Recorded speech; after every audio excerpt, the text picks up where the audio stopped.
Now I want to discuss generators. So it's lecture 2.3. We talk about generators. So I will start with a little general discussion about generators in groups, and then we will concentrate on the case of Sn. So let's suppose that G is some group. And here it's not important that it is finite, it may be infinite. We'll consider such examples later on. And let's assume that we have a certain subset of elements in G. So let me call this subset A. So A inside G is a subset. And I want to write elements there in some way. I can write sets of element G alpha in G for alpha in I. So you might find this convention, this notation a little bit strange, because what is this I? So this is just some set of indices, and when people say just alpha in I, it means they don't know which set of indices. It might be finite, infinite, countable, uncountable, nobody knows. So this notation literally just means basically some elements, and you can think of this alpha as just labeling them by something. So consider any subset. It's not a subgroup at all. So then a group generated by elements in A, or sometimes people just say by A, is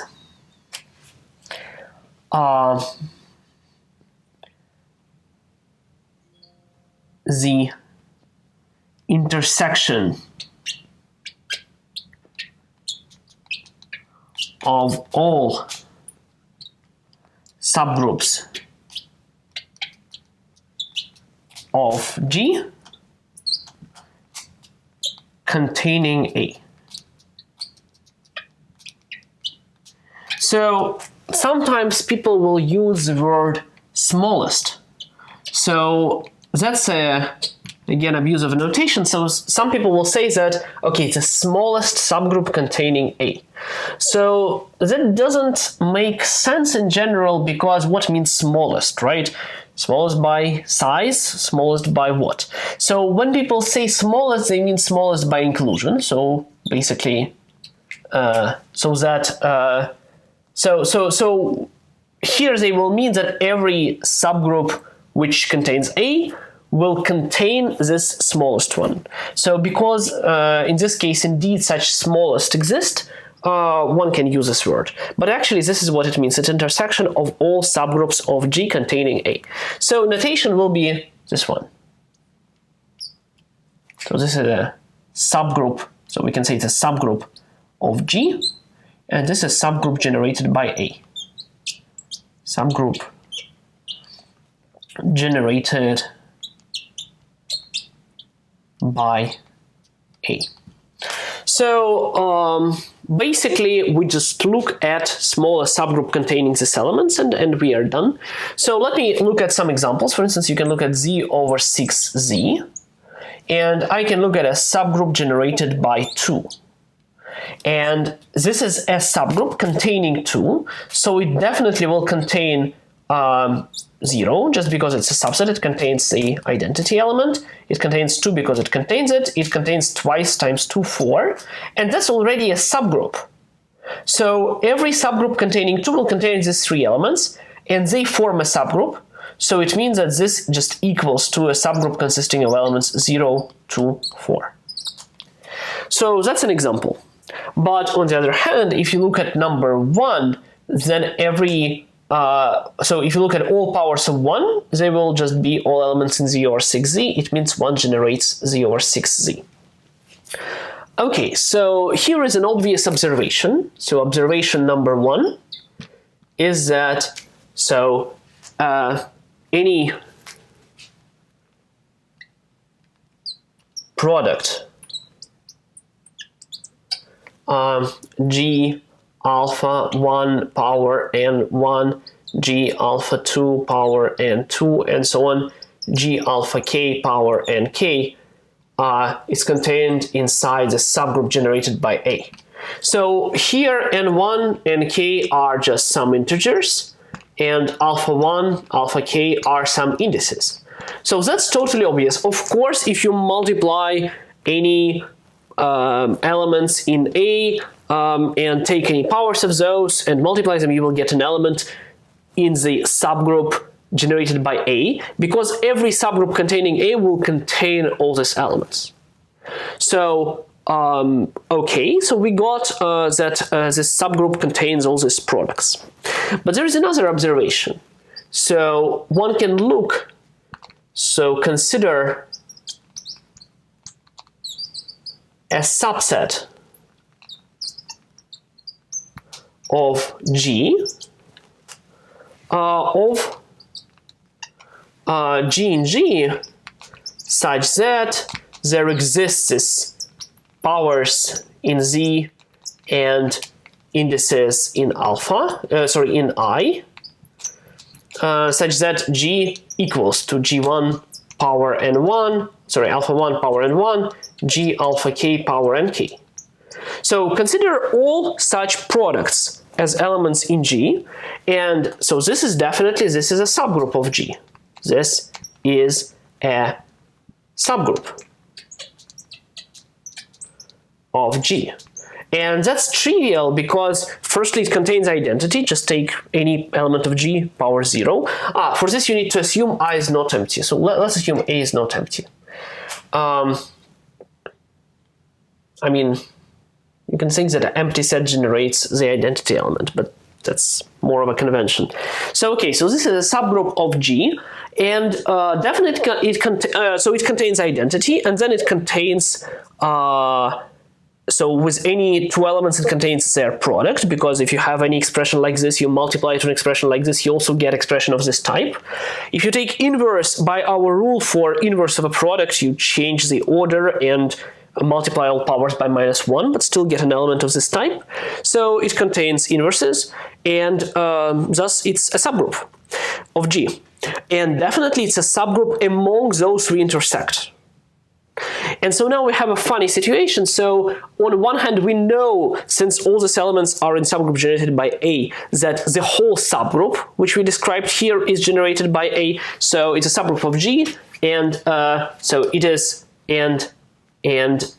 so let me denote it by for now H, subgroup of G. So let's denote it by H. So then my claim is that H is exactly A. So this is a description of A. So let me prove it here. Okay, so this is a very standard and kind of boring trick. So let's recall. So A is intersection of, let's say, H prime subgroup of G, of this H prime, such that H prime, subgroup, other direction, contains A. So A is this. So then we know that for every H prime subgroup of G such that H prime contains A, we know then definitely H prime contains this H. And the reason is because, again, so if it contains A, it contains all products, all powers, and so on. So it means that then this A contains H. Okay, so H is a subgroup of A, but on the other hand, definitely, so since H contains A, and H is a subgroup of G, so then it's just among those groups we intersect. So it means that intersection, so basically A, if you take A and intersect it with H, it's A again. So that's just because it's one of groups we intersect. It contains, if you intersect it even more with that, you will get just the same thing. So it means Then we have another inclusion. So H contains A, but then H equals to A. So that's a totally trivial argument, but I wanted to make it once because we'll see this generators more. We'll see, you know, for other structures in algebra, you can see that you want to say that there is this minimal structure containing certain elements, and actually you have seen it in vector spaces story. So if you have a bunch of vectors, there is a notion of linear hull. This is on one hand, you can say it's a set of linear combination of vectors. On the other hand, you can say it's intersection of all subspaces containing this set of elements.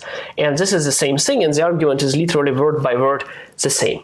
So what it means, again, it means that for any set of elements, there is the smallest group containing them, and this is a group where elements are just this product of elements from A taken to some powers. And sometimes people use the name words for such expressions. So words meaning that you sort of think that you have an alphabet, like English language or other languages alphabet, and this is a word, just one letter, second letter, and so on. So word is in general just if you have a bunch of elements in a group, you multiply them in a way, this particular pattern is called a word. Okay, so one can look at some other examples. So for instance, if you take S3, one can look at what generates S3. So if you take, for instance, a cycle of 1, 2, 3, then the subgroup generating by it will contain this thing and all its powers. That's all words you can write down. And we know that since it's a cycle, it's 3 cycle, so that's permutation 1, 2, 3, 2, 3, 1. And so the subgroup contains identity 1, 2, 3, and its square, which is a cycle 1, 3, 2. So it's not the whole group. And if you take 1, 2, for instance, then it's cycle length 2, and its powers are just identity and 1, 2. Certainly, again, not the whole group. So both of the subgroups are what's called proper subgroups, meaning not S3. So this is Z over 2Z, Z over 3Z. But if you take, for instance, element 1, 2, and 2, 3, then this will be whole S3. So you can start multiplying them. You need to multiply them, maybe write down some words with them, and you will get all elements in S3 in this way.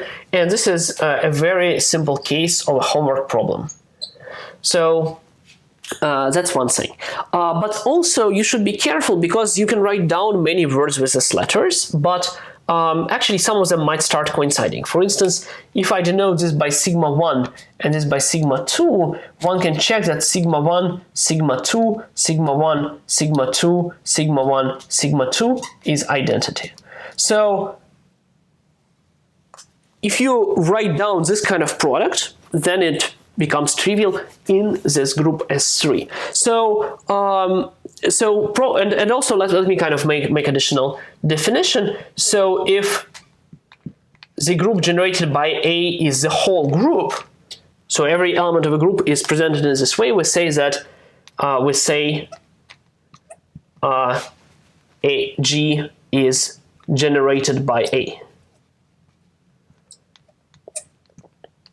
And that's really useful because it gives another approach to describe groups. You don't need to know like all elements. You basically need to know only these elements in A, but understand them really well. In particular, understand, okay, what identities they satisfy, what they look like, and then every element of G will be a product of these simpler elements. And for really complicated groups, it's really important to know certain generators, sets of generators. And next, I want to prove a very important fact that cycles of length 2, also known as transpositions, generate Sn. So this is our main result of this part of the lecture. Okay, so a little definition. So cycle ij of length 2 in Sn is called transposition. So transposition is when you basically exchange two elements exactly. So for instance, 1, 4 inside S4 is 1, 4 is equal to permutation 1 goes to 4, 4 goes to 1, and 2 and 3 stay fixed, which looks like this. So 1 and 4 are exchanged, 2 and 3 are fixed. Okay, so, and our main theorem. So theorem is Sn is generated by transpositions.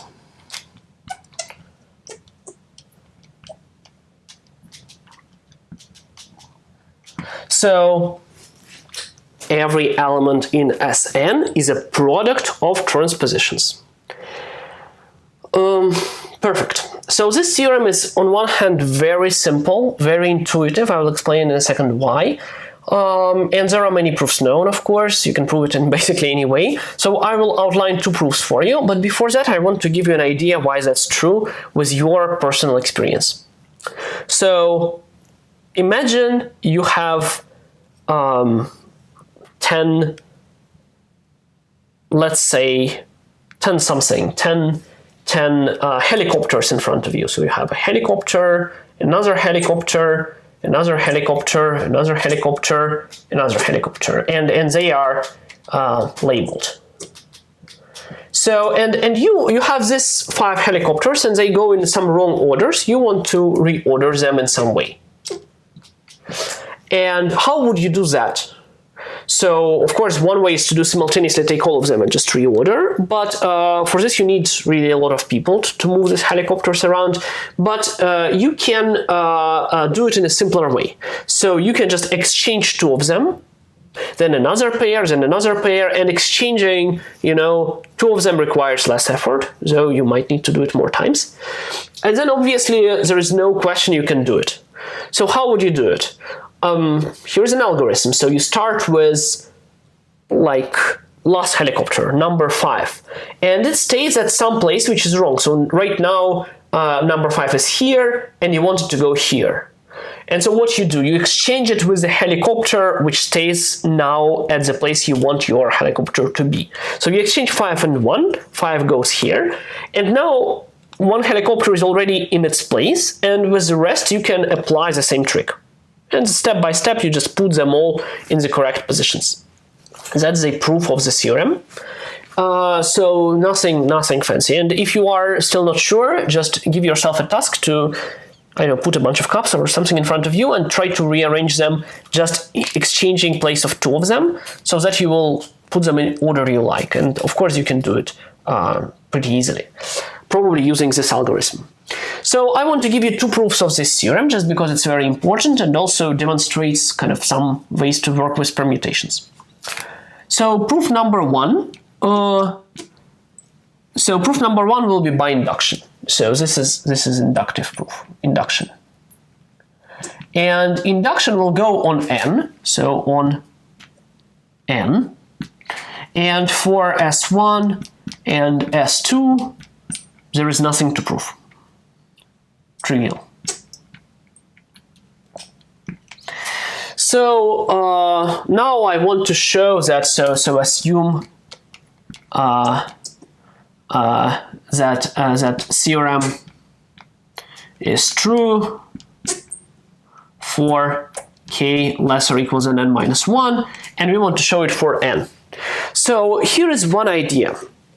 So inside Sn, you have a sequence of subgroups. So let me slightly, again, kind of abusing notation, I will just write them down like that. So there is a sequence of subgroups, S1, inside S2, inside S3, and so on, inside Sn.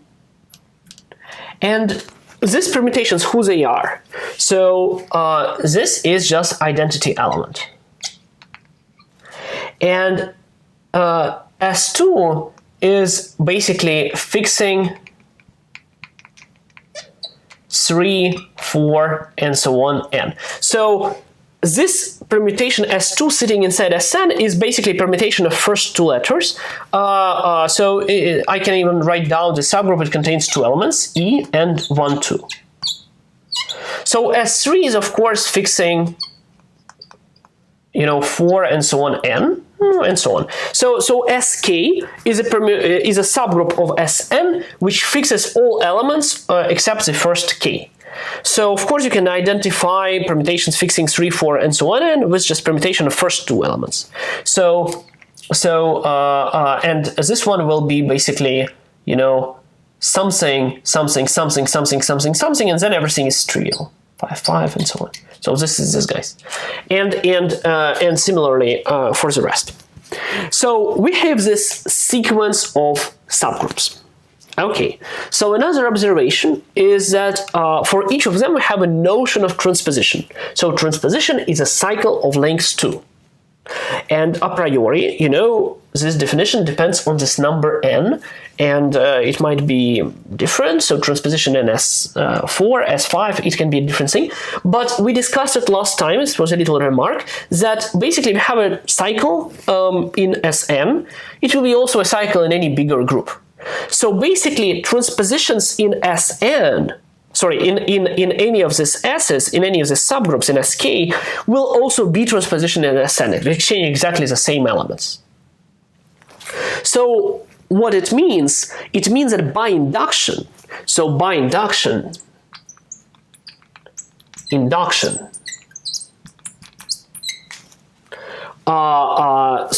maybe before that, so let H be a subgroup generated by transpositions. And by induction, we know that, okay, so in Sn-1, Sn-1 is generated by transpositions there, but it means every element in Sn fixing n is inside it. So it's generated by transpositions there, which are also transpositions in Sn. So by induction, for any sigma inside Sn, such that sigma of n equals to n, implies that sigma is inside this group generated by transpositions. So we are trying to prove H is just Sn. And we just proved that this Sn-1 is inside there, so it means that every permutation fixing n is there. Okay, so take any sigma in Sn. So then what we can do, so we can take sigma, and sigma sends n somewhere.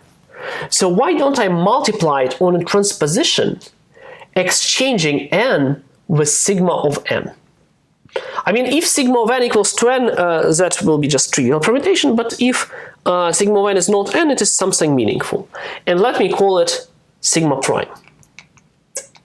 And then we know that sigma prime of n clearly equals to n, because it sends sigma of n sends sigma of n to sigma of n, and sigma of n is going to n under the transposition, so sigma prime of n equals to n. So it means that sigma prime is inside H.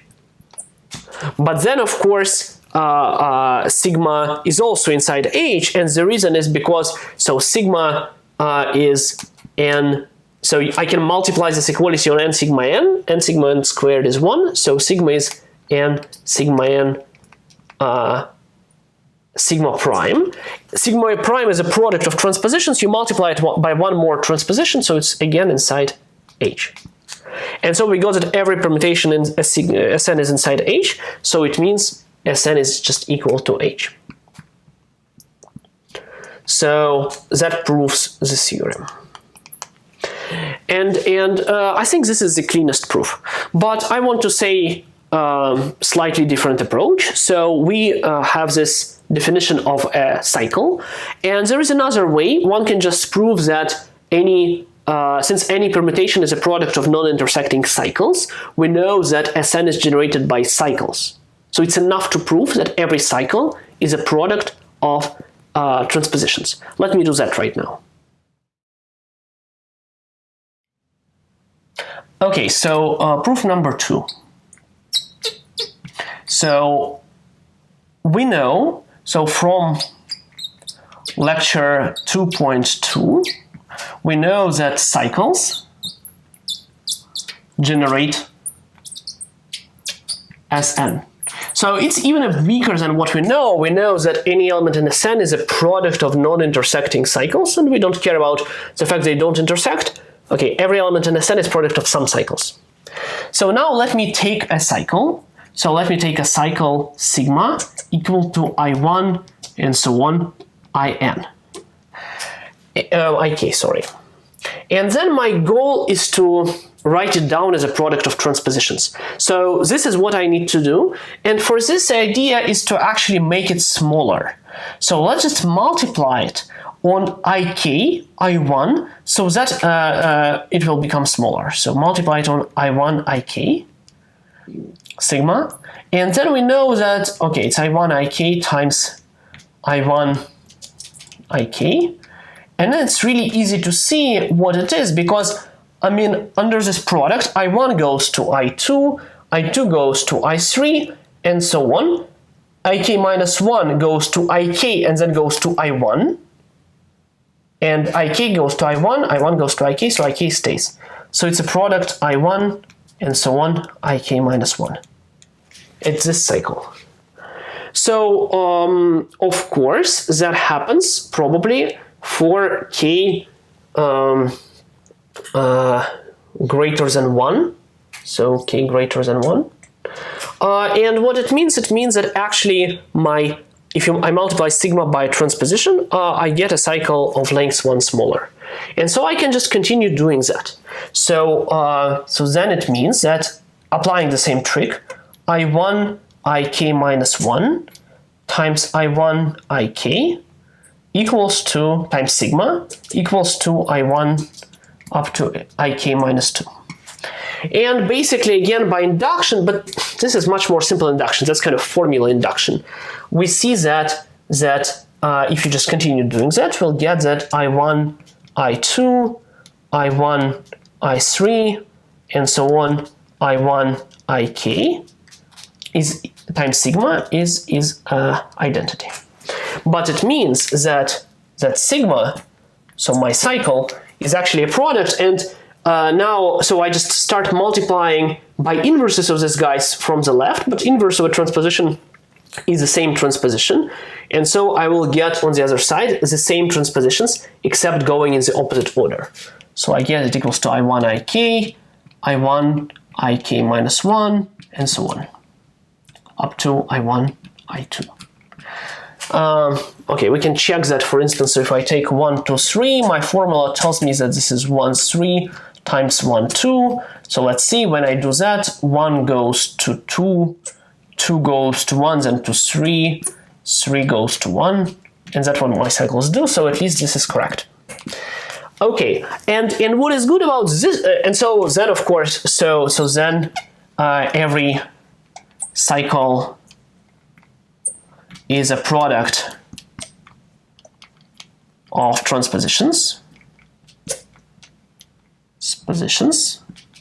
and then of course it means that Sn is generated by transpositions. So there is an advantage in this proof, and the advantage is that you get an explicit formula. You now know that a cycle is a product of transpositions, particularly in this way. And what is interesting also is that, remember, I told you that if you have a cycle like that, you can permute elements cyclically. It's just the same as I1, I3, Ik, Ik minus 1. But if you do the same algorithm with this different form, you will get different words, starting with I2, and you will see I2, Ik minus 1, I3, Ik minus 1, and so on, and you get some relation, so some way to present cycles in one way and another, which gives different results. Sorry, same result, but different words. So it means there are some relations between cycles. Okay, so finally, I mean, let's just look at what are groups generated by small number of elements. So maybe so some more examples. Maybe so if A is empty, then probably no kind of idea is that the smallest group containing it is just identity group. So it's a group with one element identity. And that's already a subgroup, smallest subgroup possible. So here with this construction I gave, product of elements, you need to add identity there. So kind of product of powers, but if you have no elements, just identity. And the next interesting case is when A has just one element. So basically this is the case when you look at G. And then, since by our previous theorem that subgroup will just contain 1, G, and so on, so basically all powers, and also G inverse and so on. So that's a subgroup generated by G. So, and then definition is that, so if a group G is generated by one element, it is called cyclic. So I already mentioned this word a few times. So cyclic group is a group generated by one element. And there are two examples we know. So Z, and this is just generated by 1. So again, additive, right? So you add 1 to 1, you get 2, 3, 4, inverse is -1, and so on. And if you get Z over NZ, that's also generated by this class of 1, which I sometimes just also denote by 1. And again, that's by the same reason. And actually, we will prove later on a theorem that every cyclic group is isomorphic to one of these two. That's a very simple theorem, but because I want to go through some number theory for that and remind you of this stuff, we'll do it next week. Also, another interesting remark is that of course, you might think that maybe today we classify all groups generated by one element. Maybe tomorrow we'll do the same for all groups generated by 2 elements. But the fact is that already the story about groups generated by 2 elements is crazy hard. So, I mean, there are lots of examples, like S3, for instance, but there is no general theory which describes all of them. So it is extremely complicated to understand what a group looks like. And even if you are just given a list of relations, a list of generators, a list of relations like identities hold there, that's not so easy to understand. Maybe your group is just trivial, and it's something which is extremely hard, and there is a lot of research related to this groups generated by 2 elements already. Okay, so here we end this lecture, and next time we are going to talk about conjugation in cyclic group, and maybe a little bit about conjugation in general. And after that, we talk about sign. And this is probably the key idea about permutation group, idea of a sign.